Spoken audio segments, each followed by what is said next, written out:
Bersama. Terima kasih dokter. Mohon izin dokter, Steve dan Kak kelas izin mempresentasikan jurnal reading dengan judul Administration of Anal Bulking Agent with Polycyclic polyalcohol copolymer particle versus endoanal electrical stimulation with biofeedback for the management of mild and moderate anal incontinence or endometrial prospective study. Jurnal ini saya ambil dari Disease of the Colon and Rectum pada Juli 2022. Ya. Untuk pendahuluannya, disfungsi dasar panggul terjadi sekitar 30% yang lebih sering pada wanita dengan berbagai penyebab, baik anatomis, neurologis, dan fungsional. Disfungsi dasar panggul ini menyebabkan berbagai morbiditas karena sering tidak tertangani dan terabaikan, terutama masalah anal inkontinensia, karena pasien lebih sadar jika terjadi gangguan pada inkontinensia urin. Dan bisa dilihat prevalensinya sangat sedikit. Dan bahkan pada lansia, walaupun jumlahnya meningkat, tapi hanya 13,6 sampai 18%. Pada penelitian ini, pada pasien anal inkontinensia yang nanti akan saya sebut sebagai AI, ringan atau sedang, dengan kerusakan sphincter anus internal terisolasi, jadi hanya kerusakan pada sphincter anus internal yang tidak bisa dikendalikan dengan secara volunteer, atau tanpa kerusakan otot sphincter externus dengan perawatan bedah, sering memberikan hasil yang kurang baik. Jadi studi ini bertujuan untuk apakah tindakan-tindakan non bedah yang tindakan minimal invasif seperti injeksi polyacrylate polyalcohol copolymer yang nanti saya sebut PPC dibandingkan dengan stimulasi elektrik endoanal dengan biofeedback yang nanti saya sebut dengan EEC pada pasien dengan inkontinensia anal ringan dan sedang, apakah ada superioritas antara dua tindakan tersebut. Ya. Pertama, teori secara tingkat. Jadi yang dibahas di sini yang adalah rektum dan anus. Rektum adalah tabung otot dengan panjang 12-15 yang berfungsi untuk menampung dari feses. Ini ada dua otot yang longitudinal di bagian dalam dan yang melingkar di bagian luarnya. Lalu anus ini otot 2-4 cm yang membentuk sudut 90 derajat saat istirahat. Jika kontraksi secara volunteer karena dia dibantu oleh sphincter muscle externus, musculus externus, dia akan menjadi lebih lancip sudutnya, dan saat defekasi secara volunteer, dia akan lebih tumpul. Lalu untuk sphincter anal terdiri, nanti ada dua sphincter, yaitu sphincter anal interna dan eksterna. Interna, yaitu sphincter anal yang tidak bisa dikendalikan secara volunteer, dia disarafi oleh saraf parasimpatis dan simpatis, dan sphincter anal eksternal yang di sini berwarna hijau yang nanti ini bisa dikendalikan secara volunteer. Pada penelitian ini fokus pada internal anal sphincter yang berwarna biru. Dan internal anal sphincter ini bertanggung jawab menjaga kontinensia atau menjaga tonus secara kontinus dari anus supaya feses-feses yang ditampung di rektum tadi tidak keluar secara tidak sadar. Ini untuk struktur saraf, yang baik yang eksternal maupun internal, ini dipersarafi dari saraf pudenda yang keluar dari S2, S3, S4, yang membawa sensorik dan motorik. Jadi yang menyebabkan dia kontraksi secara volunteer itu dari nervus pudendus. Lalu untuk menyebabkan dia sebenarnya terbuka jika fase sudah penuh, itu adalah ada saraf-saraf sensoris khusus yang disebut mesenteric dan pacinian pada ujung-ujung atau dari lapisan mukosa pada anus. Ya, pasien inkontinensia terjadi karena tidak bisa menampung feses dalam jumlah normal. Ya, ini mekanisme patogen dan etiologinya. Jadi inkontinensia itu bisa disebabkan struktural atau anatomi seperti ini, anal sphincter muscle yang terganggu, rektum terganggu, ataupun dental nerve-nya sendiri yang terganggu. Yang di jurnal ini dibahas adalah gangguan pada anal sphincter muscle, khususnya pada internal muscle-nya yang yang tidak bisa dikendalikan secara volunteer. Lalu fungsional, dan ada juga penyebab lain yang tidak dibahas dalam penelitian ini. Ya, abnormalitas struktur anatomi tadi lebih detailnya, ini ada gangguan sphincter muscle. Saya ulangi kembali. Di sini ada dua, yaitu kelemahan EAS external anal sphincter dan IAS internal anal sphincter. Kelemahan eksternal sphincter ini akan menjadi anal inkontinensia yang terkait urgensi atau seperti diare, jadi tidak bisa mengempat fesesnya. Untuk internal sphincter ini atau gangguan endovaskular Gaussian damage. Jadi tadi kan dia secara kontinus harus berkontraksi supaya feses tertampung di rektum. Itu buruk atau ada gangguan refleks menampung feses. Jadi fesesnya hanya sedikit, pasiennya sudah merasa itu sudah banyak.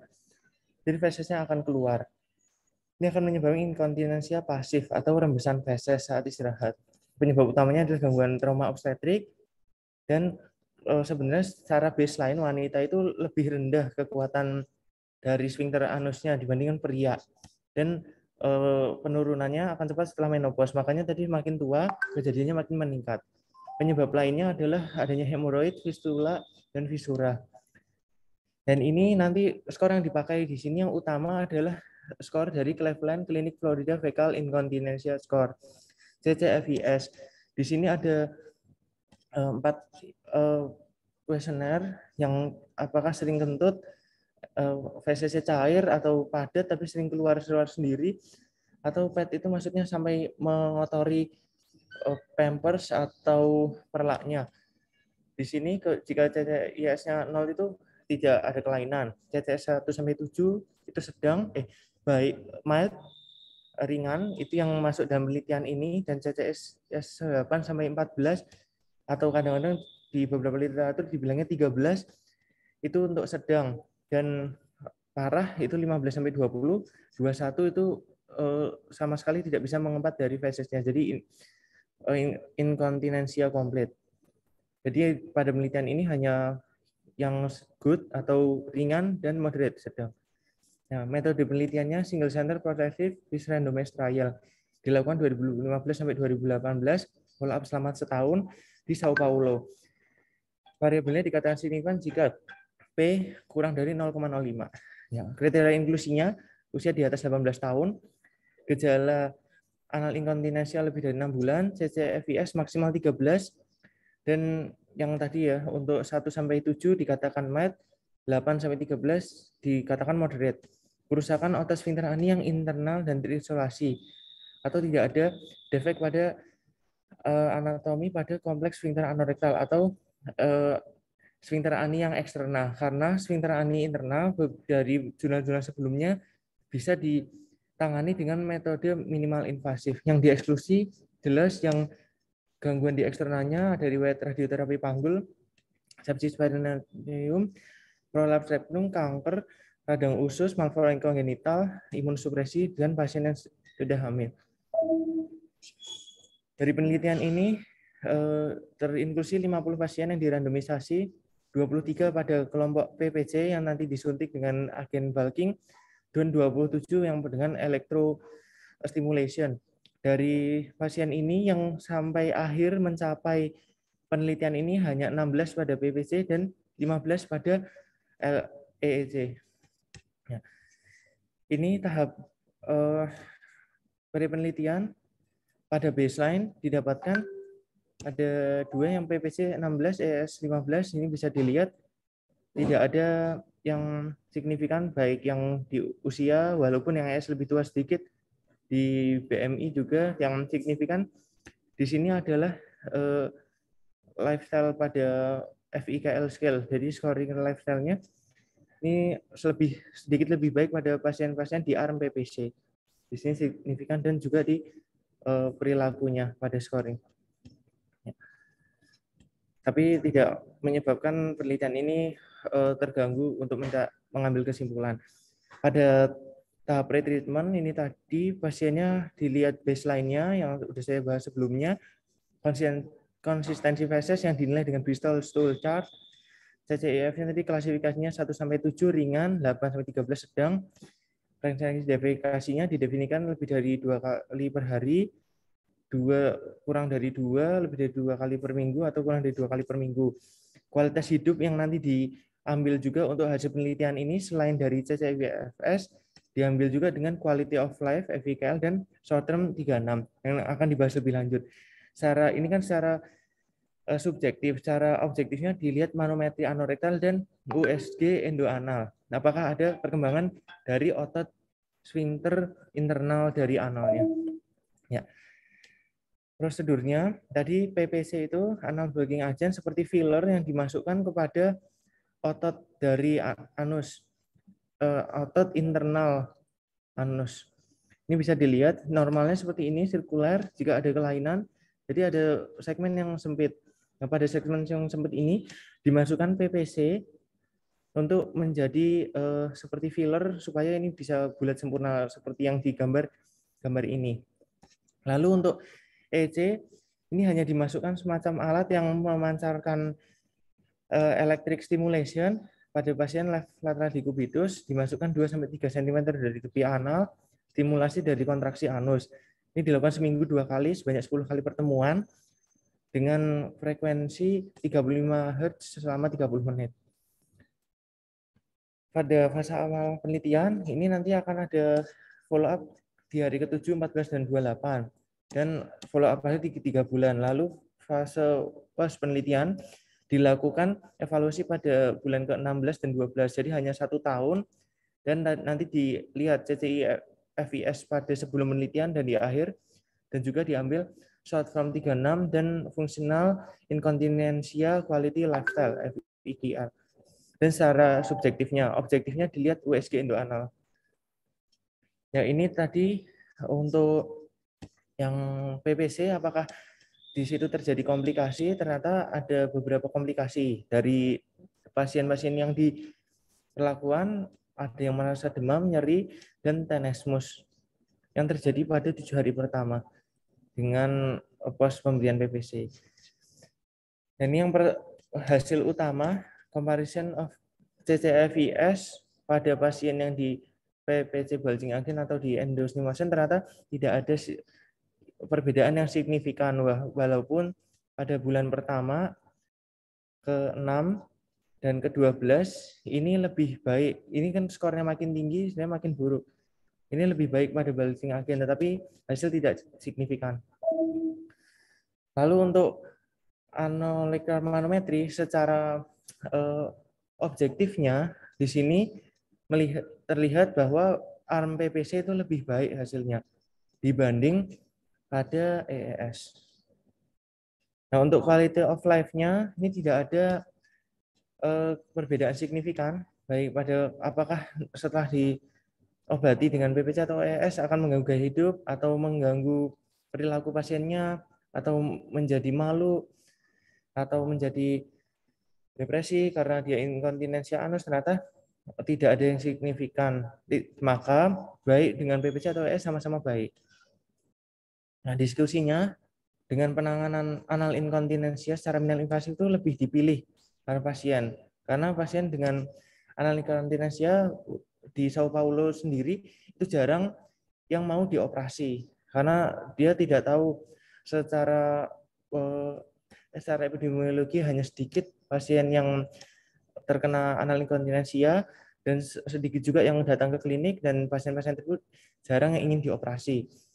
Maka lebih ingin dilakukan prosedur minimal invasif. Pada penelitian ini, agen bulking menunjukkan perbaikan gejala yang lebih baik secara objektif.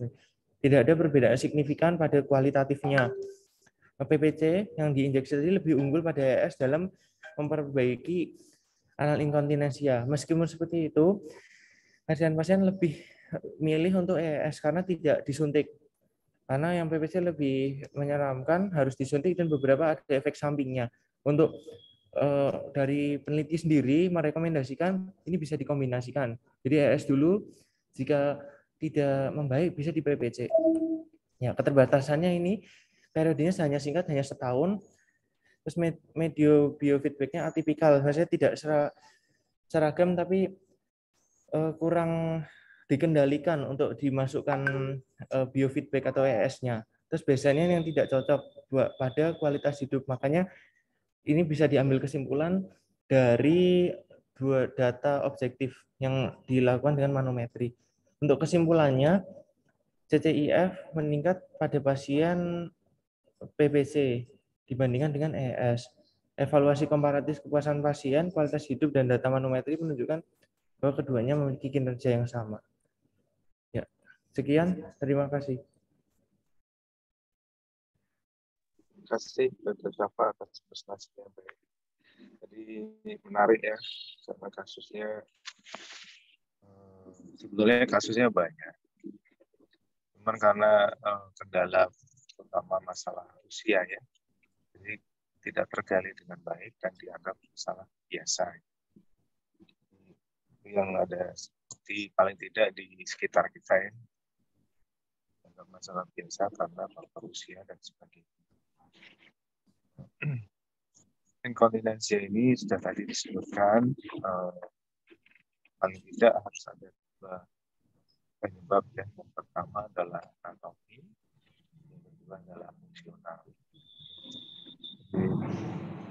Jadi mungkin belum dijelaskan secara gamblang ya pembagiannya, tapi kalau kita tarik kesimpulan, ya, faktor anatomi, faktor fungsional. Yang paling banyak terjadi daripada wanita karena faktor predisposisinya ya, karena hamil, ya, terpanggul dan sebagainya. Itu mempengaruhi sudut dari anorektal yang harusnya adalah 90 ya.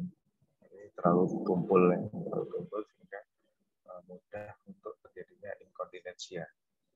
Jadi bentuk-bentuk panggul dan anatomi itu mengaruhi juga terhadap terjadinya inkontinensia ani. Inkontinensia ini tadi sudah disebutkan, inkontinensia ani ini sudah disebutkan bahwa orang lebih mengeluh inkontinensia urin ya, daripada yang fekal ya. Ya, karena mungkin pertimbangannya adalah kalau urin produknya kan banyak, kemudian sering ya. Fekal kan bisa cuma identifikasi rata-rata saat panas.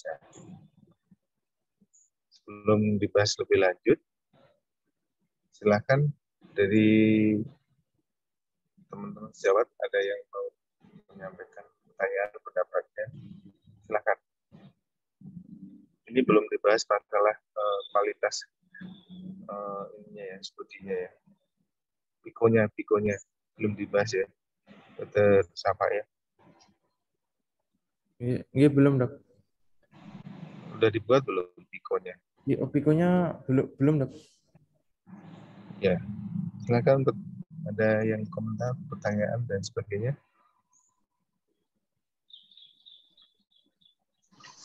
Izin dokter, misi dokter. Ya, izin dokter. Diatur dulu kalau mau bertanya, diatur dulu volumenya, yang lain dihentikan ya.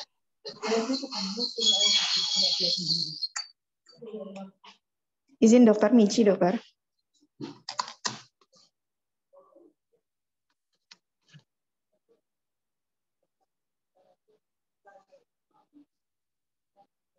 Ya langsung aja. Izin bertanya ke Mas Safa, untuk EES apakah ada komplikasinya Mas? Karena kalau dilihat di pasien-pasien PPC kok hampir setengahnya itu mengalami demam Mas. Apakah memang demam itu salah satu komplikasi dari EES atau seperti apa Mas? Terima kasih Mas. Ya, terima kasih. Jadi, EES atau PPC ya komplikasinya? Komplikasi PPC. Ini ya. Kalau dari EES-nya sendiri itu komplikasinya biasanya pas tindakan itu merasa anusnya seperti distensi. Jadi tidak ada komplikasi yang serius. Nah, untuk yang PPC sendiri ini yang ada komplikasi demam. Tadi Kang ES tidak ada komplikasi demam. Demam, nyeri, dan tenesmus terjadi di PPC. Ya, seperti ada penelitian sebelumnya, karena dia itu dimasukkan seperti agen poliakrit, polialkohol itu sebenarnya agen lipolisis. Biasanya untuk pasien-pasien yang ini loh, mau apa namanya tamitak, atau jadi misalnya perutnya terlalu gendut, itu dimasukkan nanti bisa bisa seperti ini mengecil, karena itu akan mengganggu pembentukan adiposit, dan trigliseridnya menjadi adiposit itu dihancurkan menjadi trigliserid dan asam lemak. Nah, jadi PPC sendiri itu jadi seperti agen inflamatori, akan membuat semacam fibrosis di ototnya. Jadi otot yang tadi ini, otot yang di sini ini akan terisi seperti jaringan fibrosis, walaupun lebih kaku, tapi dia itu nanti akan membentuk semirip mungkin seperti otot yang normal. Jadi saat itu terjadi, saat proses pembentukannya itu memang mengeluarkan agen-agen inflamasi. Ya, ini makanya menyebabkan demam, nyeri, dan tenesmus, karena ada gangguan juga di mukosanya, mukosa rektum, tetapi hal ini masih reversible, jadi tidak serius, makanya dia di asep atau dinyatakan aman untuk digunakan pada klinis. Tapi untuk awal-awal itu memang akan terjadi fase inflamasi. Makanya ada apa namanya nih, komplikasi-komplikasi di sini. Ya, tapi tidak ada komplikasi serius. Ya, kondisi mungkin seperti itu, dokter. Dari komplikasi tindakannya, dok.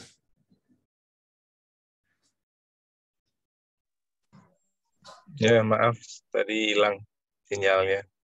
Mungkin. Silakan lanjutkan. Silakan dilanjutkan. Yes.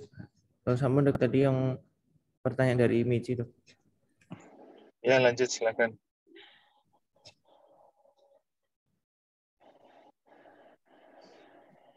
Dokter Safa tanya, Dokter Safa. Oke.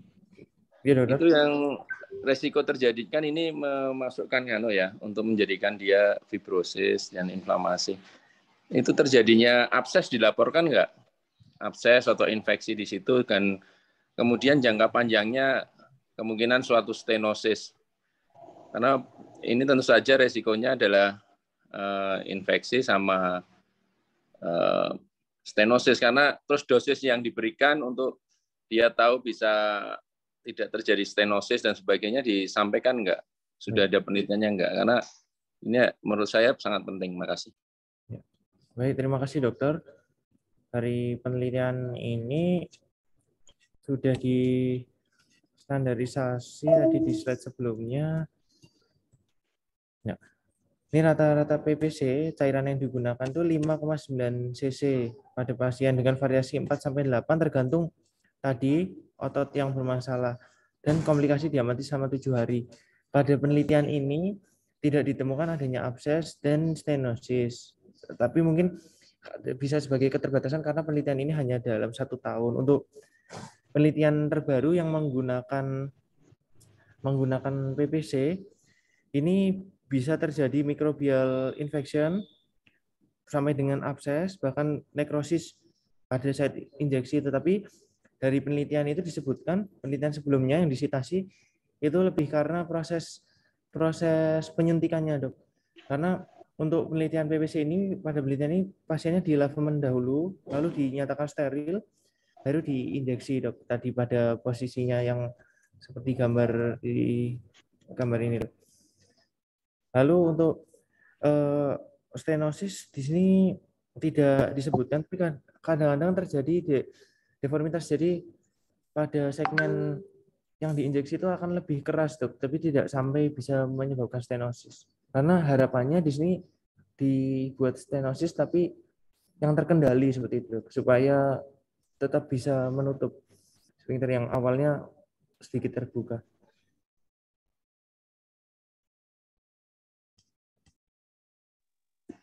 Ya, makasih Dokter Safa. Itu nanti kalau penelitian lanjut perlu diperhatikan tuh karena jangka panjang stenosis. Tapi sudah observasi 1 tahun ya ini ya.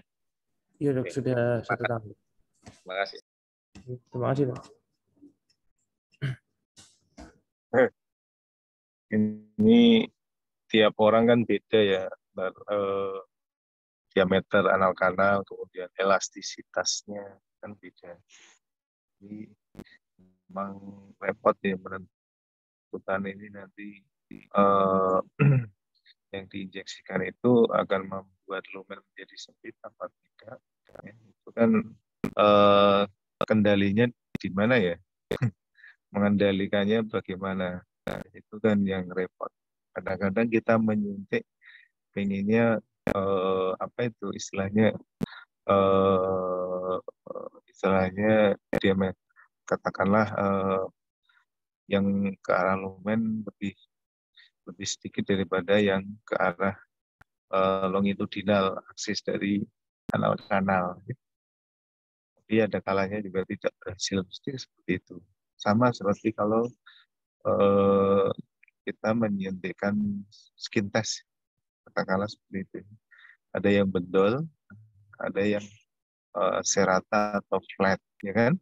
Nah, saya kira problemnya sama begitu.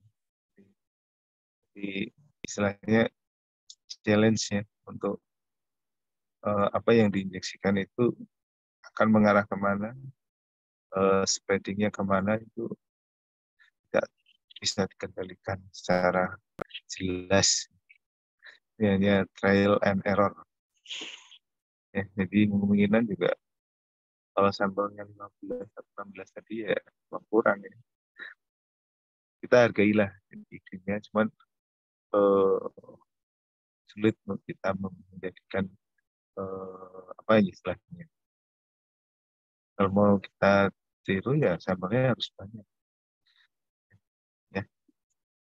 Iya, Baik, dok. ada lagi silakan. Dan injeksi di situ memang betul kata dokter itu sangat riskan untuk terjadinya infeksi. Secara normal itu kan daerah yang gampang terjadi infeksi. Ya, ada tambahan lagi silakan.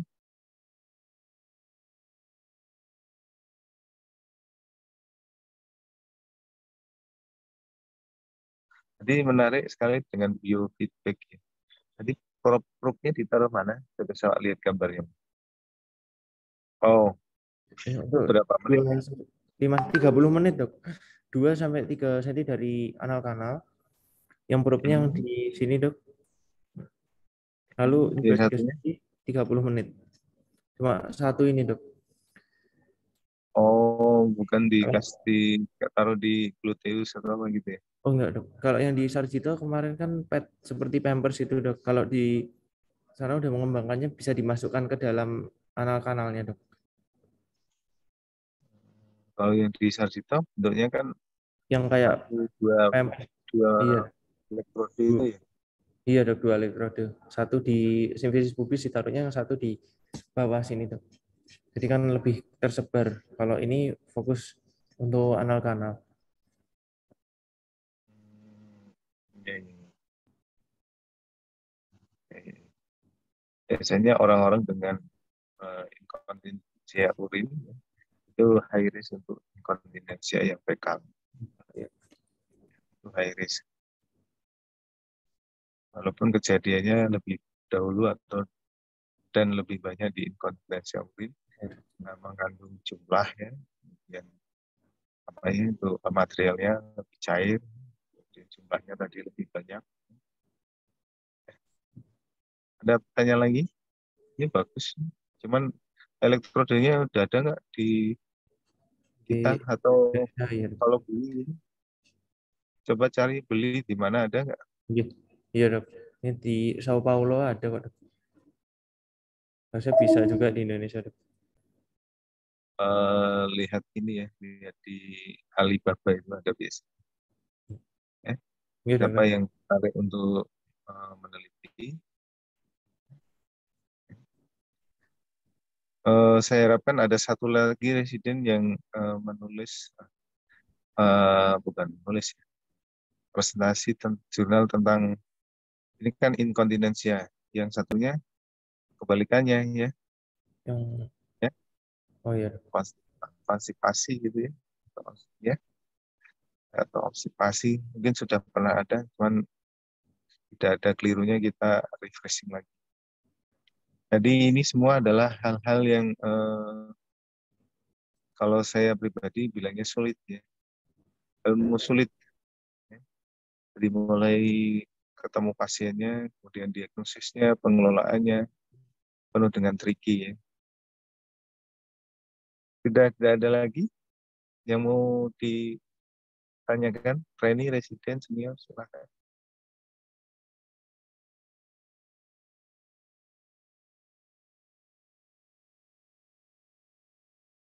Tidak ada. Makasih, semoga temuan hari ini bermanfaat buat pasien dan buat kita. Tutup. Ini dokter. Terima kasih dokter. Assalamualaikum warahmatullahi wabarakatuh. Waalaikumsalam warahmatullahi wabarakatuh. Matur nuwun dokter.